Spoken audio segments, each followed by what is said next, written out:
तो चैप्टर का नाम है अम्ल क्षारक एवं लवण। ठीक है, तो सबसे पहले अम्ल को थोड़ा सा समझते हैं हम लोग।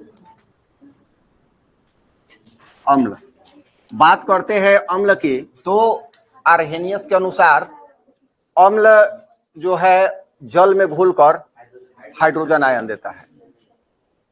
तो अब बात करें इसके गुण की, तो यह स्वाद में खट्टा होता है। ठीक है, और इसका बात करें पीएच पर, तो इसका पीएच 7 से कम होता है। ठीक है, ये तीन चीज है, इसको याद रखना है अम्ल के बारे में। एक तो स्वाद में खट्टा होता है, ये ज्यादा यूजफुल नहीं है। ज्यादा यूजफुल है इसका पीएच जो कि 7 से कम होता है, और यह जल में प्लस आयन देता है, ये सबसे अधिक इंपॉर्टेंट है। ठीक है, जब प्लस आयन जल में घुल कर देता है तभी यह विद्युत का चालन कर पाता है। और है यह नीला लिटमस को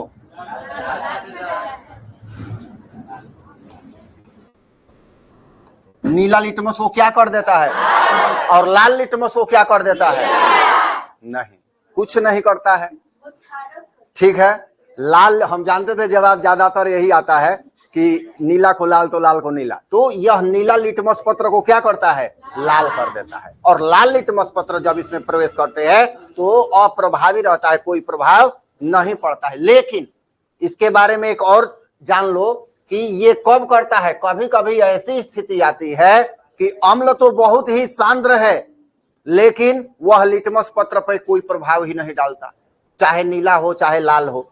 तो ये होती है स्थिति। तब यहीं पे आता है इसका गुण कि क्यों नहीं होता है। तो जब शुष्क, अभी पढ़ेंगे हम लोग इस चैप्टर में कि शुष्क अम्ल को या शुष्क अम्ल पर जब लिटमस पत्र, नीला लिटमस पत्र लाया जाता है तो वह कोई प्रभाव नहीं डालता, क्योंकि उसमें जल का गुण ही नहीं है। हाँ, तो जब सूखा होता है तो ऐसा क्या होता है, क्यों ये अपना गुण छोड़ देता है? तो इसका अपना गुण तभी प्रदर्शित होगा जब जल के अणु रहेंगे। जल के अणु रहेंगे तो होगा क्या, या तो हाइड्रोजन आयन या हाइड्रोनियम आयन बनाएगा। हाइड्रोजन आयन का मतलब H+ आयन बनाएगा, और हाइड्रोनियम आयन का मतलब H3O+ बनाएगा। ये होता है। तो ये आयन जो होता है ना, अब इसी के साथ ही अपना गुण प्रदर्शित करना प्रारंभ करेगा। क्वेश्चन आएगा कि शुष्क अम्ल और शुष्क लिटमस पत्र दोनों ही शुष्क है, मतलब सूखा हुआ है। सूखा हुआ का मतलब जल का एक भी उसमें अणु मौजूद नहीं है।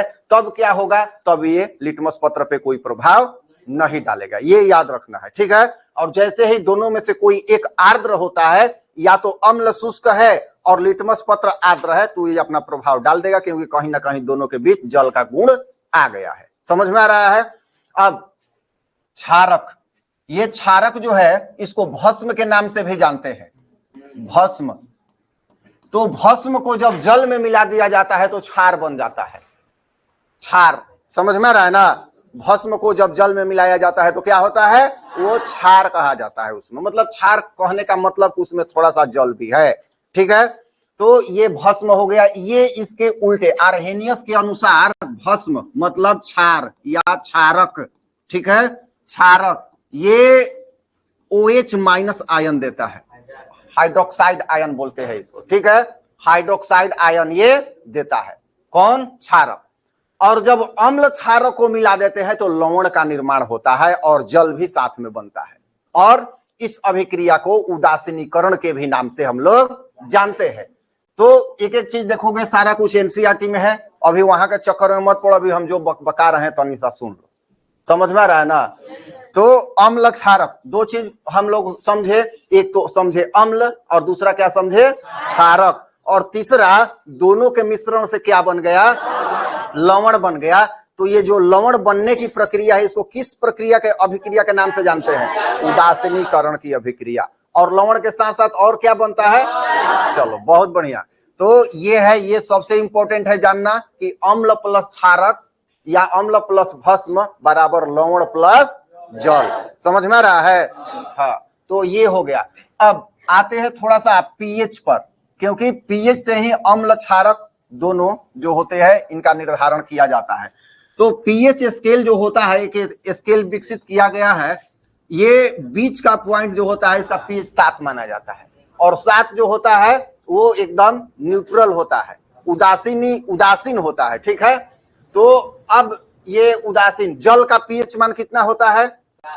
नहीं, शुद्ध जल का पीएच मान 7 होता है। जल का कहने का मतलब वर्षा जल भी आ गया, हम जो पीते हैं उसका जल भी आ गया। आए दिन सुना होगा तुम लोगों ने कि जल का टीडीएस चेक हुआ है, बढ़िया है नहीं है, ठीक है ना। तो जो हम लोग जल, अच्छा ये बताओ, जल जो होता है जो हम लोग यूज करते हैं जाने अनजाने किसी भी रूप में, चाहे पीने के रूप में या कृषि सिंचाई के रूप में या अन्य कामों में, अगर जल में विद्युत धारा जाए तो सुना होगा कि पानी से लाइन मार दिया है। अगर 7 उसका पीएच मान रहता तो लाइन मारता ही नहीं, हाँ उसमें टूटेगा ही नहीं वो। तो यहां जो है शुद्ध जल में विद्युत धारा प्रवाहित नहीं होगी। ठीक है, तो कहीं ना कहीं जल में अशुद्धि है और वो अशुद्धि अम्ल के रूप में है। ठीक है, तो जल का जो है, जो हम लोग सामान्य जल है या वर्षा का जल है, आश्रित जल छोड़ के उसका पीएच मान 7 से कम हो जाता है, थोड़ा सा वो अम्लीय होता है। एक मिलेगा अम्लीय वर्षा।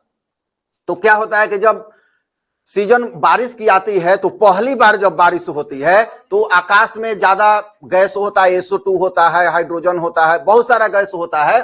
तो वो वहां से जब बारिश की पानी आती है तो उन गैसों में घुलती है, और घुलने के कारण क्या होता है, वो अम्ल का निर्माण कर देती है। और वो पानी जब धातु वाले कुछ बिल्डिंग होते हैं या कोई सामान होता है या कोई वस्तु रखी हुई होती है लोहे की, तो उस पे जब गिरता है तो वो ज्यादा प्रभाव देता है। देखना पहला दूसरा बारिश जब पड़ेगा और लोहे के वस्तु पर पड़ जाए तो उस पे पीला पीला कुछ देर के बाद एक दाग हो जाता है, और वो हमेशा नहीं होता। जब वही बारिश का पानी बहुत समय बारिश होने लगे बरसात के मौसम में तो उतना प्रभाव नहीं डालता है। तो ये भी पढ़ना है अम्लीय वर्षा के बारे में, तो ये भी हम लोग जानेंगे। अब ये है आश्रित जल, आश्रित जल, शुद्ध जल। ठीक है, तो ये जैसे आश्रित जल है क्या, तो जल को हमने गैस चूल्हे या किसी भी चूल्हे पर रख दिया और जो भाप बन के ऊपर उड़ा और उस जल को जब एकत्रित किया तो वो आश्रित जल हो गया। ठीक है, वो शुद्ध जल है।